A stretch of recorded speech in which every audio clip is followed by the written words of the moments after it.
Tuan-tuan, kita ni sayang Nabi. Bila cerita pasal Nabi, tak ada dalam hati kita rindu kepada Nabi. Tak ada dalam diri kita ni sayang kepada Nabi. Bagaimana tuan-tuan yang kata kita ni sayang Nabi SAW? Sebagai tanda apa? Sebagai umat Nabi SAW.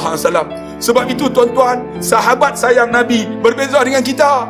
Kita sayang Nabi bila hari Jumaat, kan? Bilal suruh selawat, tu pun tak selawat tuan-tuan.